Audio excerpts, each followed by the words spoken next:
کربلا کا اہم واقعہ جو 10 محرم 61 ہجری کو رونما ہوا، یقیناً ایسے اہم واقعے کی یادگار قائم کرنا ہر صورت سے جو اس واقعے کی یاد باقی رکھنے میں مفید ثابت ہو سکے ایک اہم انسانی فرض ہے۔ کربلا میں جس طرح حضرت امام حسین علیہ السلام کے ساتھی انسانوں نے وہ کارنامائیاں کیے جس کی مثال صفائے تاریخ پر نہیں مل سکتی، اسی طرح دوسرے ذی روح مخلوق یعنی جانور کو بھی یہ فخر ہے کہ اس نے اخلاص و وفا کا ایسا نمونہ پیش کیا جو تاریخ میں یادگار رہے گا۔ حضرت امام حسین علیہ السلام کا وہ گھوڑا جو ذوالجناح کے نام سے موسوم تھا، اس نے اپنے مالک کا ساتھ اس آخری وقت تک دیا جبکہ کوئی معین و مددگار، خیر گیر و خبر رساں باقی نہ تھا۔ امام حسین علیہ السلام کا وہ گھوڑا ذوالجناح کہاں سے آیا تھا اور کربلا کے واقعے کے بعد کہاں گیا، اس بارے میں مختلف روایات موجود ہیں۔ ان روایات کو بیان کرنے سے پہلے میں آپ کو یہ بتاتا چلوں کہ بعض افراد کا نظریہ یہ بھی ہے کہ ذوالجناح کوئی عام گھوڑا نہ تھا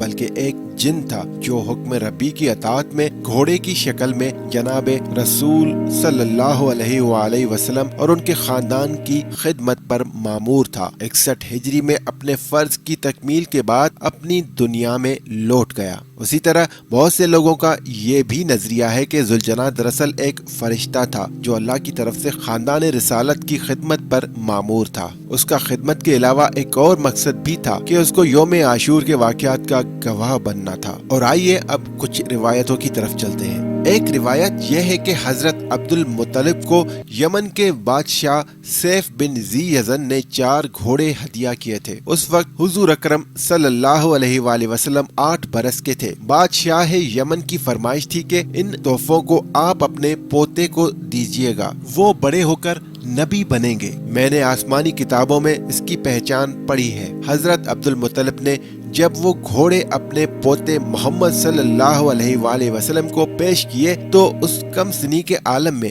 آپ نے باری باری ہر گھوڑے پر سواری فرمائی۔ ایک گھوڑے کا نام مرتجز رکھا، ایک گھوڑے کا نام میمون رکھا، ایک گھوڑے کا نام ذوالجناح رکھا اور ایک گھوڑے کا نام تاویہ رکھا۔ یاد رہے کہ ایک روایت کے مطابق تاویہ ایک گھوڑی تھی جو حضرت امام حسن علیہ السلام کے استعمال میں بعد رسول صلی اللہ علیہ وآلہ وسلم رہی تھی۔ جنگ مدائن میں امام حسن علیہ السلام اسی پر سوار تھے۔ بادشاہ یمن کے یہ بھیجے ہوئے گھوڑے جب یمن سے آئے تو ان سب کی عمریں 5-5 برس کی تھیں۔ کربلا میں یہی گھوڑے آئے تھے۔ اس وقت حضرت عبد المطلب کے دور سے لے کر کربلا تک بعض گھوڑوں کی عمر 100 برس تک پہنچی تھی۔ یاد رہے کہ واقع کربلا میں 4 گھوڑے ایسے آئے تھے جو کہ پہلے حضرت محمد مصطفیٰ صلی اللہ علیہ وآلہ وسلم کی سواری میں رہ چکے تھے۔ ذوالجناح جو کہ اس وقت حضرت امام حسین علیہ السلام کی سواری میں تھا، مرتجز جو کہ حضرت عباس علیہ السلام کی سواری میں تھا، عقاب جو کہ حضرت علی اکبر علیہ السلام کی سواری میں تھا، میمون جو کہ حضرت قاسم علیہ السلام کی سواری میں تھا۔ دوستو کہتے ہیں کہ انسان کے بعد گھوڑا سب سے زیادہ خوبصورت اور شریف مخلوق سمجھا جاتا ہے۔ اس کے اعضاء کا حسین تناسب، رنگ کی پاکیزگی، تیز رفتاری، جنگ، تعاقب اور فرار ہر حالت میں اپنے سوار کی اطاعت، جرأت، قوت، ذہانت اور اعلیٰ درجے کی عادات و اطوار اسے دوسرے حیوانات سے ممتاز کرتی ہیں۔ رسول پاک صلی اللہ علیہ وآلہ وسلم کی سواری کے بہت جانور تھے جن میں اونٹ اور گھوڑے تھے۔ جو جاندار سب سے مشہور ہوا اور تاریخی اہمیت حاصل کر گیا وہ گھوڑا ذوالجناح تھا۔ ایک اور روایت یہ ہے کہ ذوالجناح کو جناب رسول صلی اللہ علیہ وآلہ وسلم کی خدمت میں تحفے کی صورت پیش کیا گیا تھا۔ واقعے کے مطابق مصر کے علاقے سکندریہ کے بادشاہ مکوکس نے رسول پاک صلی اللہ علیہ وآلہ وسلم کی خدمت میں ایک خاتون جناب ماریا قبطیہ اور ایک بے مثال گھوڑا روانہ کیا تھا۔ جناب رسول اللہ صلی اللہ علیہ وآلہ وسلم نے جناب ماریا قبطیہ کو عقد کے ذریعے داخل حرم کیا اور گھوڑے کو حضور صلی اللہ علیہ وآلہ وسلم نے پرورش کے لیے حضرت امام علی علیہ السلام کے حوالے کیا۔ یہاں یہ امر قابل ذکر ہے کہ ایک بادشاہ اپنے وقت کے سب سے زیادہ با اثر شخصیت کو جو تحفے پیش کر رہا ہے تو لازمی ان میں کوئی خاص بات ہوگی کہ اس نے ان تحفوں کو منتخب کیا۔ کہا جاتا ہے کہ سکندریہ کے علاقے میں جو کہ مصر کے شمال اور بحیرہ روم کے جنوبی کناروں پر واقع ہے، ایک گھوڑا آزادانہ پھرتا دیکھا جاتا تھا۔ یہ گھوڑا اپنے خد و خال اور ساخت میں نہ صرف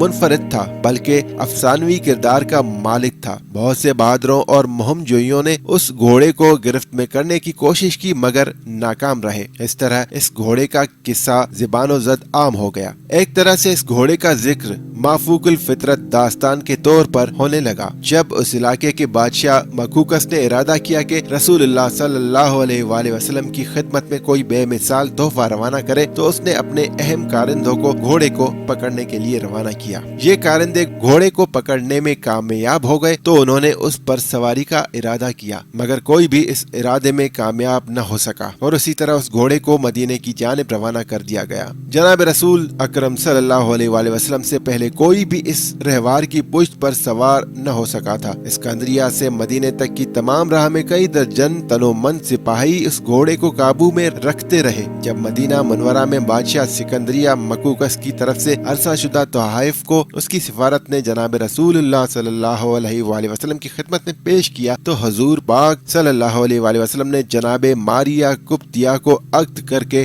حرم میں داخل کیا اور اس گھوڑے کو حضرت علی کے سپرد کر دیا۔ کہا جاتا ہے کہ جب اس منہ زور گھوڑے کو دربار رسالت میں پیش کیا گیا تو رسول پاک صلی اللہ علیہ وآلہ وسلم نے اس جانور کو انتہائی پسند فرمایا۔ جب جناب رسالت صلی اللہ علیہ وآلہ وسلم نے اس کے قریب جا کر اس کی گردن پر ہاتھ رکھا تو اس جاندار نے دلی خوشی کا اظہار کیا۔ اس کے ساتھ ہی اس کی منہ زوری اطاعت میں تبدیلی ہو گئی۔ رسول پاک صلی اللہ علیہ وآلہ وسلم نے اس کی رسی کو حضرت علی علیہ السلام کے دست مبارک میں پکڑایا تو یہ اس طرح ان کے ساتھ چل پڑا جیسے صدیوں سے منزل کی تلاش میں بھٹکنے والی روح کو منزل پا لینے پر قرار آ گیا ہو۔ کہا جاتا ہے کہ رسول پاک صلی اللہ علیہ وآلہ وسلم نے اس وقت اس جاندار کو ذوالجناح کا نام دیا۔ اس کے علاوہ بھی اس کو بعض روایات کے مطابق مرتجز کے نام سے بھی پکارا گیا ہے، لیکن بہت ساری روایات ایسی موجود ہیں جس سے یہ ثابت ہوتا ہے کہ مرتجز ذوالجناح کے علاوہ ایک اور گھوڑے کا نام تھا جو کہ رسول اللہ صلی اللہ علیہ وآلہ وسلم کی ذاتی سواریوں میں شامل تھا۔ مرتجز بھی رسول پاک صلی اللہ علیہ وآلہ وسلم کی حیات کے بعد جناب امیر علیہ السلام کی تصرف میں رہا۔ اس کے علاوہ بھی ایک گھوڑا تھا جس کا نام دلدل بیان کیا جاتا ہے۔ اکثر لوگ دلدل اور ذوالجناح کو ایک خیال کرتے ہیں لیکن بہت ساری روایات کے مطابق دلدل ایک الگ گھوڑا تھا۔ ذوالجناح پر سوار ہو کر حضرت سرور کائنات صلی اللہ علیہ وآلہ وسلم نے جس پہلی جنگ میں شرکت فرمائی تھی وہ جنگ احد تھی۔ ایک روایت کے مطابق ذوالجناح کی خریداری ولادت امام حسین علیہ السلام سے قبل ہوئی تھی۔ پھر جب آپ کا ظہور نور ہو گیا اور کچھ پیروں چلنے لگے تو اس گھوڑے پر سواری کی خواہش کی۔ نانا نے اپنے محبوب نواسے کو گھوڑے پر سوار کیے جانے کا حکم دیا۔ اصحاب کرام شہزادے کو جیسے ہی گھوڑے کے سامنے لائے تو وہ فوراً ادب سے بیٹھ گیا۔ اصحاب نے نواسائے رسول صلی اللہ علیہ وآلہ وسلم کو اس پر سوار کیا اور حضور اکرم صلی اللہ علیہ وآلہ وسلم کی خدمت میں مبارکباد دینے لگے، مگر آن حضرت صلی اللہ علیہ وآلہ وسلم نے زارو قطار رونا شروع کر دیا۔ صحابہ کرام گھبرا گئے۔ عرض کی ہم سے کیا گستاخی ہوئی؟ فرمایا میں اس پر رو رہا ہوں کہ جس طرح آج یہ گھوڑا حسین علیہ السلام کے لیے بیٹھا ہے، جب کربلا میں حسین زخموں سے چور ہو جائے گا اور زمین پر گرنے لگے گا تو اس وقت بھی یہ بیٹھ جائے گا تاکہ گرنے کا فاصلہ کم ہو جائے۔ جب امام حسین علیہ السلام نے 28 رجب کو مدینے سے روانگی کا ارادہ کیا تو اپنی تمام اولاد، سب بھائیوں اور ان کی اولاد، اپنے چچا زاد بھائیوں، اپنے غلاموں اور کنیزوں کو جمع کیا اور حکم دیا کہ 250 اونٹ اور گھوڑے حاضر کیے جائیں۔ جب سواریاں لائی گئیں تو آپ نے فرمایا کہ ان پر سامان رکھا جائے اور وہ تمام چیزیں رکھی جائیں جن کے راستے میں اور اس کے بعد ضرورت ہو سکتی ہے، یعنی مختلف قسم کے برتن اور خیمے اور لباس وغیرہ۔ پھر حکم دیا کہ ان میں سے 50 ناکوں پر ہوج رکھے جائیں تاکہ ان میں خواتین، خاندان اور بچے اور کنیزیں سفر کرنے کے لیے بیٹھے۔ اس کے بعد وہ تمام ہاشمی مرد جو آپ کے ہمراہ رکاب ہونے کا ارادہ رکھتے تھے اپنے اپنے گھوڑے لے کر آئے۔ جب سب لوگ جمع ہو گئے تو امام حسین علیہ السلام نے حکم دیا کہ رسول اللہ صلی اللہ علیہ وآلہ وسلم کی سواری کا گھوڑا لایا جائے۔ یہاں پہ ایک اور روایت بھی ہے کہ اس گھوڑے کو سرور کائنات نے مدینے میں چاندی کے 10 سکوں کے عوض خریدا تھا، بعض نے 4000 درہم کے عوض خریدا تھا، یہ بھی لکھا ہے۔ جب آن حضرت صلی اللہ علیہ وسلم کی وفات ہو گئی تو یہ حضرت امیر المومنین کی سواری میں رہا اور آپ نے اسی گھوڑے پر سوار ہو کر صفین میں جنگ کی تھی۔ امیر المومنین حضرت علی علیہ السلام کی شہادت کے بعد یہ گھوڑا حضرت امام حسین علیہ السلام کی سواری میں رہا۔